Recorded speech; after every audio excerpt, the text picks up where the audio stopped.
Bonne nouvelle de la Médina. Bon voyage. Voilà, monsieur. Embarquement porte 7 à 14 heures. Bon voyage. Enfin, si longtemps que j'attends ce moment. Je prends mon billet, récupère mon passeport et me dirigeais vers la salle d'embarquement. Mais j'ai déjà quitté l'aéroport international de Casablanca. Je suis revenu à Tanger, dans la Médina. Il y a 40 ans, j'ai 9 ans, exactement 9 ans, et Ahmed le barbier me tend un vieux livre. Tiens, petit, pour ton anniversaire. C'était un cadeau de mon père. Il a connu et rasé l'artiste qui a peint tous les tableaux de Tanger qui sont dedans. Merci, monsieur Ahmed. C'est drôlement joli.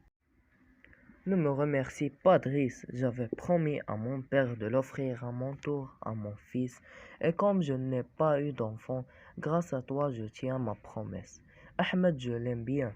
Il sourit toujours, même avec son grand rasoir à la main.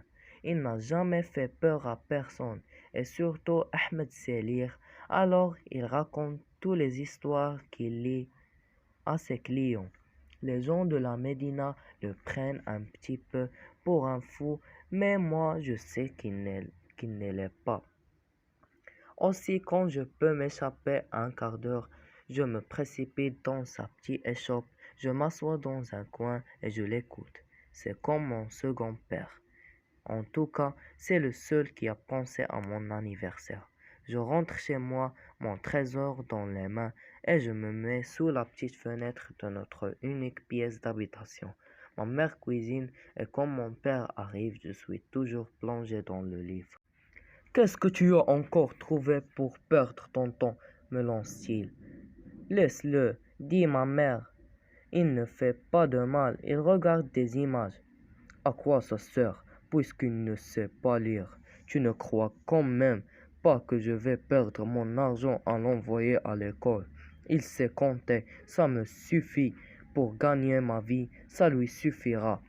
Dis ce que tu veux, je pense, mais moi, je vais apprendre à lire. Il faut absolument que je sache ce qu'il y a d'écrit sous chacun de ces dessins. Mais qu'est-ce que tu regardes de si intéressant? Demande mon père, qui est maintenant penché au-dessus de moi. Tanger, papa. Regarde comme c'est beau. Tu l'as déjà vu comme ça, Tanger, avec toutes les couleurs et ces maisons. Elles sont où? À Tanger? Dans la Médina, papa. Mais ce ne sont pas les vraies. Ce ne sont pas des photos, ce sont des peintures. Peinture ou photos, je ne veux plus voir ce livre ici, hurle mon père. Et d'abord, où l'as-tu trouvé? C'est Ahmed le barbier qui me l'a donné. Eh bien, rapporte-lui tout de suite. Je n'ai pas envie que tu deviennes aussi fou que lui. Mettez votre montre, votre portefeuille, vos clés et votre portable dans cette corbeille et avancez sous le portique. Bien, monsieur, tout est parfait. Bon voyage. J'ai 12 ans maintenant. Chez Ahmed, j'y suis retourné. Je ne lui ai pas rendu son livre et il m'a appris à lire. Oh, bien sûr, j'aurais pu lui demander de me lire les quelques mots sous chaque peinture, mais je voulais les découvrir par moi-même. J'ai 12 ans et mon père vient de mourir, usé par le travail et miné par la maladie. Je suis tout seul maintenant à louer notre âne, à porter tout ce qu'il y a à porter dans la Médina, tout seul à ramener quelques maigres dirhams à la maison. Je me lève à 6 heures du matin et je travaille jusqu'à la nuit. Ensuite, je ramène l'âne et je retourne à la Médina, chez Mounir, un très vieil homme, ami d'Ahmed le barbier. Je rentre tard et me couche en essayant de ne pas réveiller ma mère. Souvent, je l'entends qui pleure. Et ce soir, elle m'attend assis sur sa natte. Driss, pourquoi rentres-tu si tard? Je vais chez monsieur Mounir le soir. Quoi faire? Il m'apprend à dessiner et à peindre. C'est ça que tu veux faire ta vie? Oui, maman, je veux peindre et un jour aller à... Maîtresse, on ne gagne pas sa vie en peignant. À quoi ça te servit d'apprendre à lire? Maman, comment tu sais? Ahmed me l'a dit. Il y a longtemps, ton père savait aussi, et je crois même qu'il y en a été très fier.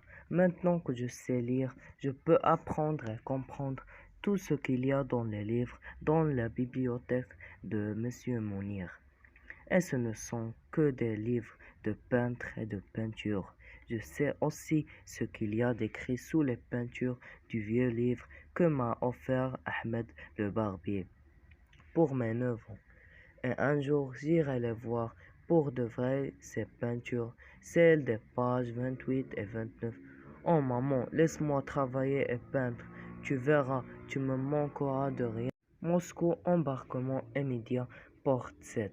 Merci de présenter votre carte d'embarquement et votre passeport. Bon voyage. J'ai 50 ans et je n'ai jamais pris l'avion. Mon cœur se serre.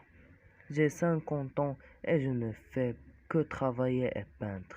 Travailler pour nourrir ma mère, travailler pour acheter pinceaux, peinture et toiles, et peindre pour vivre, pour rester en vie, peindre pour vivre ce jour. Monsieur, monsieur, ce n'est pas votre passeport. Oh, pardon, mademoiselle. Je lui tends mon passeport et reprends le vieux livre d'Ahmed le Barbier. Le titre est presque effacé. Mathis a Tanger. Dans le bus qui nous mène à l'avion, je l'ouvre encore une fois, pages 28 et 29. Les couleurs sont fanées, mais le génie est toujours là. Alors, machinalement, je récite ce qu'il y a d'écrit sous les deux. Porte de la Casbah, 1912-1913, 116 x 80 cm. Huile sur toile. Musée Pouchkine, Moscou. Vue sur baie de Tanger, 1912, 46 x 55 cm. Huile plume et encre sur toile. Musée de Grenoble. Mon téléphone portable sonne alors que j'ai enfin trouvé mon siège. Côté hublot à l'Audrice. Tu en es dans l'avion, mon fils? Tout va bien? Est-ce que tu as pris tes 3 pulls et ton manteau? Il doit faire très froid à Moscou. Et la semaine prochaine, quand tu seras à Grenoble, n'oublie pas d'aller voir tonton Othman à Lyon. J'ai regardé sur la carte, ce n'est pas loin. Oui, maman, promis, maman. Embrasse Ahmed pour moi. Monsieur, il faut éteindre votre téléphone et attacher votre ceinture. J'ai 50 ans et je vais enfin voir deux tableaux de ma vie. Enfin, n'oublie pas de t'abonner et cliquer sur like. Merci pour votre attention.